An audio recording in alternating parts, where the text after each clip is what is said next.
Working as a night security guard at an abandoned hospital wasn't my dream job. But on April 14th, 2024, I found myself stepping into the eerie silence of the once bustling institution. The hospital loomed before me, its darkened windows like empty eyes watching my every move. The building's facade was cracked and weathered, with vines creeping up the walls, giving it an almost menacing appearance. As I walked through the main entrance, the sound of my footsteps echoed through the empty hallways, each step amplifying the sense of isolation.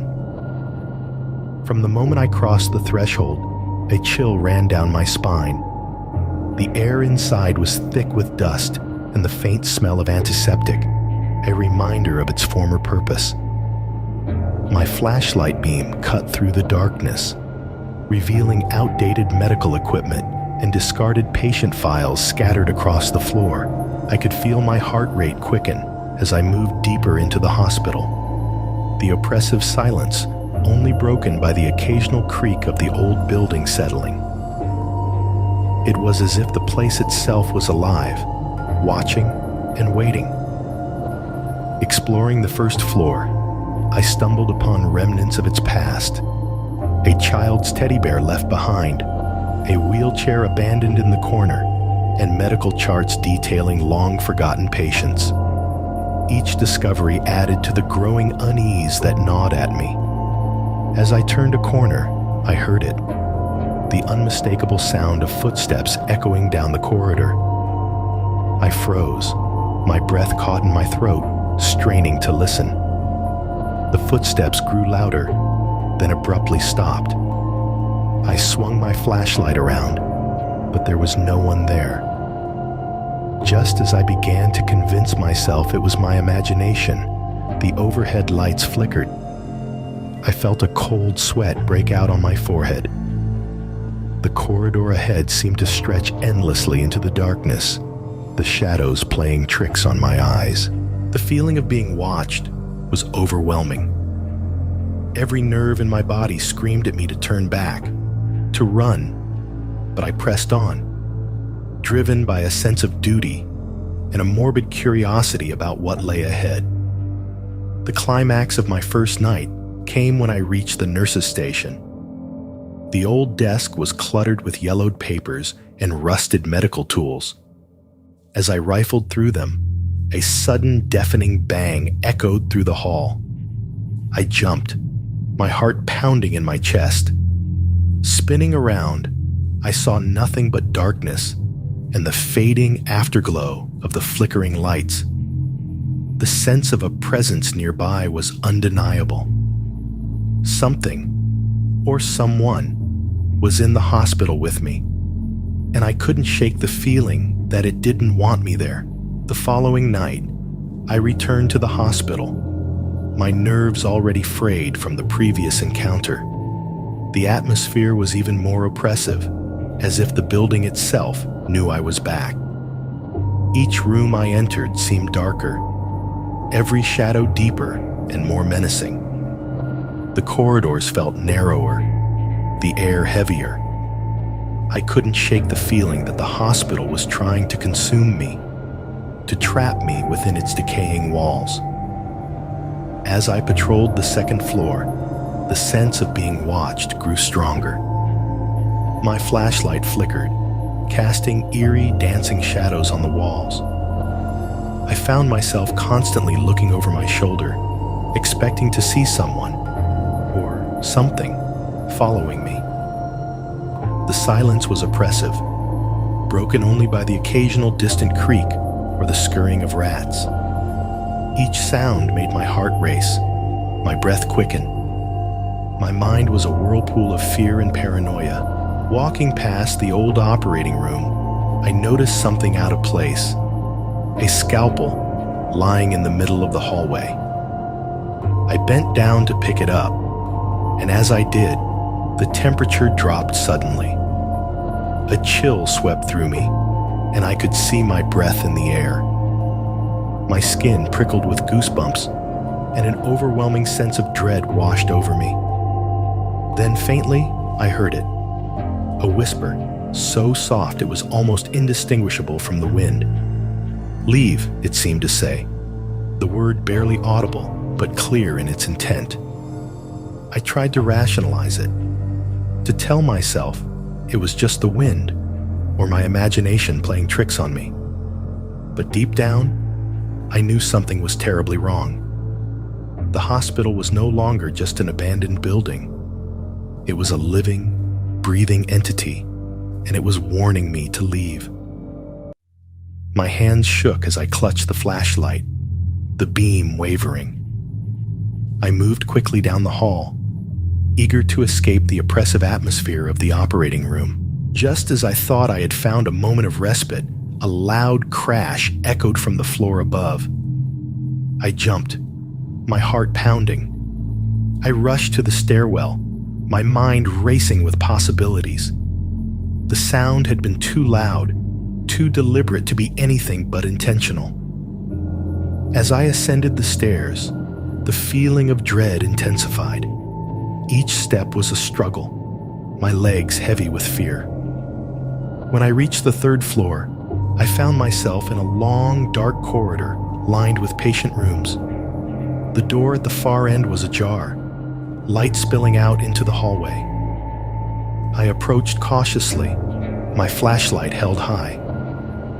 As I reached the door, it swung open with a creak, revealing an empty room. The light inside flickered, casting eerie shadows that seemed to move on their own. My pulse quickened as I stepped inside. The room was empty, save for a single chair in the center. I heard the whisper again, louder this time. "Leave." The word echoed in my mind, and I knew I was not alone. The third night at the hospital was even more unsettling. Each room seemed to hold its own dark secrets, whispering tales of its past. As I walked through the dimly lit corridors, my flashlight casting long shadows, I could feel the weight of unseen eyes upon me. The air was thick with a sense of foreboding, and every creak and groan of the old building sent shivers down my spine. My steps echoed loudly, the sound amplifying my growing anxiety. I found myself drawn to the old surgery room again. This time, the doors were slightly ajar, inviting me in. As I stepped inside, the temperature dropped noticeably. The cold, sterile smell of the room was almost suffocating. The operating table stood in the center, covered in a thin layer of dust. As I approached, I felt a sudden, icy touch on my shoulder. I spun around, but there was no one there. Just the oppressive darkness closing in. My heart pounded in my chest as I continued to explore the hospital. Each room seemed to pulse with an eerie energy, as if the walls themselves were alive. In one of the patient rooms, I found an old photograph lying on the floor. It was of a young girl, her eyes hauntingly sad. As I picked it up, the lights flickered violently, and a low, guttural moan echoed through the corridor. I dropped the photo and backed away, my fear escalating. By the time I reached the end of the hallway, I was trembling. I knew I should leave, but something compelled me to stay. It was as if the hospital had a hold on me, drawing me deeper into its mysteries. In the distance, I heard the faint sound of a child crying. The sound was faint, but unmistakable, and it filled me with a profound sense of dread. I followed the sound, my flashlight beam shaking as I moved. The crying led me to a small, dark room at the end of the hall. As I entered, the door slammed shut behind me, plunging the room into darkness. My flashlight flickered and died, leaving me in pitch blackness. Panic set in, my breathing rapid and shallow. The crying stopped, replaced by an oppressive silence. Then I felt it again, the icy touch on my shoulder. This time, It lingered, sending a wave of terror through me. I knew then that I was not alone in that room. The fourth night began with a heavy sense of dread. Each step I took felt like wading through thick mud, my apprehension growing with every passing minute. I decided to explore the old staff offices, hoping to find some explanation for the eerie occurrences. The offices were cluttered with abandoned files and dusty furniture, remnants of a time when the hospital was bustling with activity. As I sifted through the debris, I stumbled upon a leather-bound journal. The journal belonged to Dr. Harold Thompson, one of the leading physicians at the hospital before its closure. As I flipped through the pages, my heart raced. The entries detailed bizarre experiments and unethical practices, painting a grim picture of the hospital's past. The handwriting became increasingly erratic, the words more desperate and unhinged. It was clear that Dr. Thompson had been deeply troubled by the events that transpired within these walls. Reading further, I discovered references to strange occurrences and unexplained phenomena. Dr. Thompson wrote about seeing apparitions and hearing voices, similar to my own experiences. His final entry was the most chilling. The hospital is alive, feeding on our fear and despair. I can feel it watching me, waiting for the right moment to strike. The words sent a shiver down my spine, and I felt an overwhelming sense of connection with the long-deceased doctor. As I read the journal, the room grew colder. I could see my breath in the air, and the feeling of being watched intensified. Suddenly, the pages began to turn on their own, stopping at a specific entry. Written in bold, shaky letters was a message: "Leave now, before it's too late." The room seemed to close in around me, the walls pressing in as if trying to suffocate me. I dropped the journal and stumbled back, my mind racing with fear. The atmosphere in the hospital had become almost unbearable. Every shadow seemed to move, every sound amplified to an almost deafening level. I knew I had to get out, but as I reached the door, it slammed shut with a force that shook the room. The whispers returned, louder and more insistent. "Leave," they chanted, echoing through my mind. I felt trapped, my fear turning to desperation. The hospital wasn't just haunted, it was malevolent, and it wanted me gone. On the fifth night, the hospital felt more menacing than ever. The walls seemed to close in, suffocating me with their oppressive presence. Each corridor I walked through felt like a trap, the darkness threatening to swallow me whole. My flashlight flickered weakly, casting erratic beams of light that only heightened my anxiety. As I approached the exit, I felt a wave of relief wash over me, but it was short-lived. The doors were locked, refusing to budge despite my frantic efforts. Panic set in as I realized I was trapped. My mind raced, searching for another way out. The hospital's layout had become a maze, twisting and turning in ways that defied logic. Every corner I turned led me deeper into the building's dark heart. The sense of being watched was unbearable, a constant prickling on the back of my neck. I could feel unseen eyes tracking my every move, the air thick with their malevolent intent. I stumbled upon a small, dimly lit room that I hadn't noticed before. Inside, the walls were lined with photographs, old, faded images of patients and staff. As I examined them, I noticed something disturbing. In each photograph, there was a shadowy figure lurking in the background, barely visible but unmistakable. The realization sent a chill down my spine.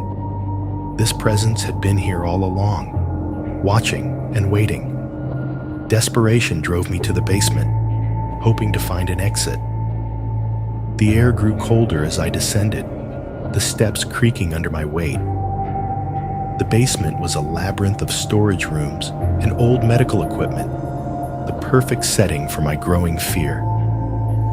I stumbled through the darkness, my flashlight barely piercing the gloom.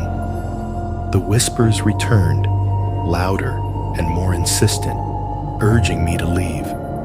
But there was no way out. As I rounded a corner, I found myself in a room filled with old photographs and documents. The images were more recent, depicting events and people I recognized. My heart sank as I saw myself in one of the photos, standing in the very corridor where I had heard the footsteps on my first night. The realization hit me like a punch to the gut. I was part of the hospital story now, ensnared in its malevolent grip. The whispers grew louder, a cacophony of voices that drowned out my thoughts. I was trapped, and there was no escape. By the sixth night, my resolve was nearly shattered. The hospital had taken its toll on me, and I was teetering on the edge of sanity. The air felt heavier, the shadows darker. As I patrolled the corridors, I could sense a presence following me, just out of sight. Every creak, every rustle sent waves of fear through my body. I knew I wasn't alone, but I couldn't bring myself to turn around and confront whatever was stalking me. It was during my rounds on the third floor that I saw it. A ghostly figure, standing at the end of the hallway. The apparition was faint, almost transparent, but unmistakably there. It was the figure of a patient, dressed in an old hospital gown, eyes hollow and haunting. I froze, my heart pounding in my chest. The figure seemed to be staring directly at me, its gaze piercing and full of sorrow. My breath caught in my throat, and I felt an overwhelming urge to flee. Instead, I took a tentative step forward. The figure remained still, watching me with an intensity that made my skin crawl. As I approached, it raised a hand, pointing towards a door at the end of the hall. The air grew colder, and I could see my breath in the dim light. Summoning all my courage, I followed the direction of the ghostly hand, my steps slow and hesitant. The door creaked open as I neared it, revealing a room bathed in an eerie glow. Inside the room, I found a collection of old medical records and photographs. The ghostly figure appeared beside me, silent and solemn. It gestured towards a particular file on the desk. My hands trembled as I picked it up and began to read. The file detailed the tragic story of a young girl who had died during a botched surgery. Her name was Emily, and she had been a patient at the hospital many years ago. The realization hit me hard. This was the spirit that had been haunting me. Emily's presence was almost palpable as I read through the file. I could feel her sorrow and pain, her longing for justice. The room seemed to close in around me, the air thick with her emotions. Tears welled up in my eyes as I understood the depth of her suffering. She had been alone and afraid, just like me. The ghostly figure reached out, her hand hovering near mine, as if seeking comfort. I could feel a connection between us, a shared sense of loss and despair. As I finished reading the file, Emily's figure began to fade. She looked at me one last time, her eyes filled with gratitude and sorrow. Then she was gone, leaving me alone in the silent room. The sense of loss was overwhelming, but there was also a strange feeling of closure. I knew that Emily's spirit had found some measure of peace, but the hospital's dark secrets were far from over. The whispers returned, urging me to uncover the truth that lay hidden within its walls. The seventh night, the hospital seemed even more malevolent. as if it sensed I was getting closer to uncovering its secrets. I couldn't shake the feeling that I was being led to something, a hidden truth buried deep within its decaying walls. The air was thick with tension, and every sound seemed amplified in the oppressive silence. My flashlight beam wavered as I made my way to a part of the hospital I hadn't explored before, the East Wing. The East Wing was in worse condition than the rest of the hospital. The walls were crumbling, and the floor was littered with debris. As I navigated the narrow corridors, I came across a door that was slightly ajar. Pushing it open, I discovered a small, hidden room. The air inside was stale, and a thick layer of dust covered everything. It was clear that no one had been in here for years. The room was filled with old medical equipment and stacks of files, their edges yellowed with age. In the corner of the room, I found a desk with a single ominous document spread out on top.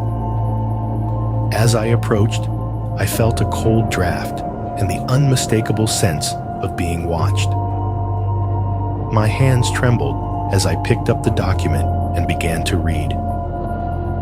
It was a detailed account of secret experiments conducted in the hospital, experiments that had gone horribly wrong. The patients had been subjected to inhumane treatments, and many had died as a result. The hospital had covered up the deaths, burying the truth along with the bodies. The more I read, the more horrified I became. The document detailed the involvement of high-ranking officials and doctors, all of whom had a vested interest in keeping the experiments a secret. As I delved deeper into the contents, I heard a soft, eerie whisper behind me. "Help us," it said, the voice filled with desperation. I spun around, but the room was empty. The presence I had felt earlier was stronger now, almost suffocating in its intensity. Desperation and anger surged through me. The hospital had been a place of healing, but it had become a site of unimaginable horror. The spirits of those who had suffered and died here were still trapped, unable to find peace. I knew I had to do something, but the weight of their suffering was almost too much to bear. The whispers grew louder, filling my mind with their pleas for justice. I felt an overwhelming sense of duty to uncover the truth and bring it to light. As I left the hidden room, the hospital seemed to shift around me, its corridors twisting and turning as if trying to confuse me. The sense of being watched was constant, and the whispers followed me wherever I went. I could feel the spirits urging me on, guiding me towards the heart of the hospital's darkness. The journey was far from over, and I knew that the final revelation would be the most harrowing of all. On the 8th night, the hospital's malevolence was palpable, wrapping around me like a suffocating shroud. The whispers had become a constant cacophony, urging me deeper into the hospital's heart. I found myself drawn to the basement once more, a place I had avoided since my earlier visit. The air grew colder with each step, and the darkness seemed to thicken, pressing in on me from all sides. My flashlight flickered, its weak beam barely penetrating the oppressive gloom. In the farthest corner of the basement, I discovered a door I hadn't noticed before. It was heavy, reinforced with metal bars, and slightly ajar. Pushing it open, I was hit by a wave of frigid air.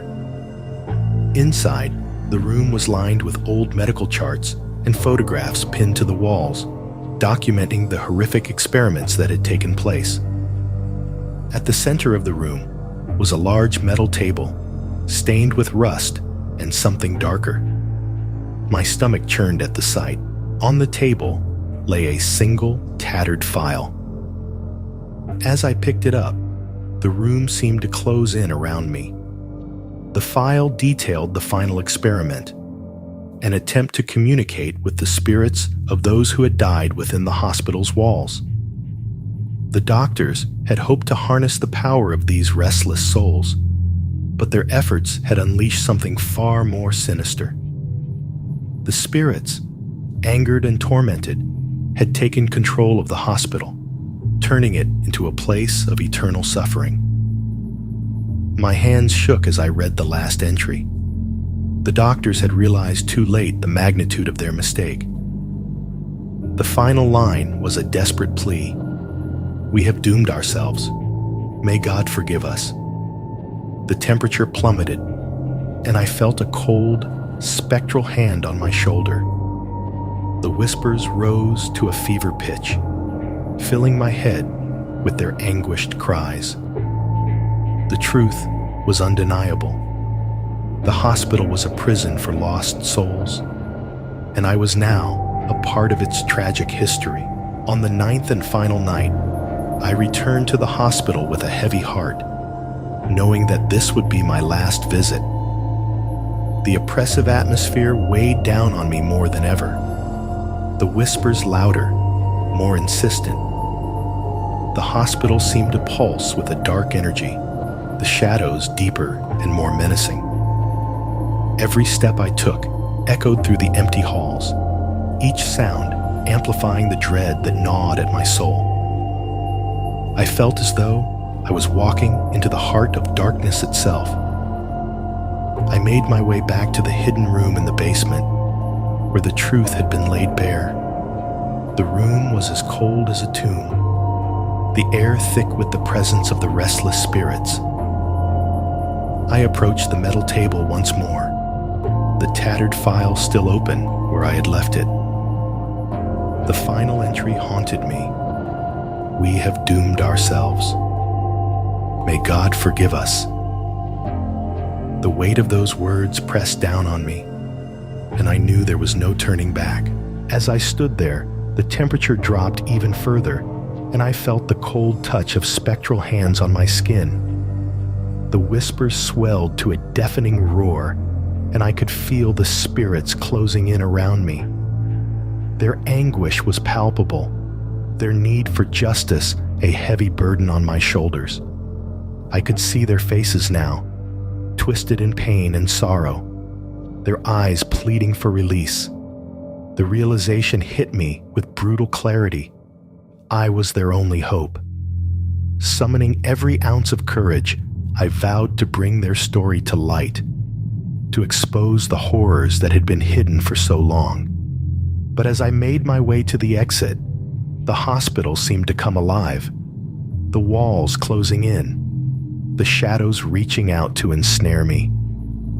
I struggled against the invisible force, my fear turning to desperation. Just as I reached the door, it slammed shut with a finality that echoed through the building. The spirits' whispers turned to wails, their sorrow and anger washing over me in waves. I knew then that I would never leave this place. The hospital had claimed me as it had so many others. My final act was to leave behind the evidence I had gathered, hoping that one day someone would find it and bring the truth to light. As the darkness closed in, I felt a strange sense of peace. My story, like those of the spirits trapped here, would not be forgotten. The hospital's secrets would be revealed, but it had taken my life as the price.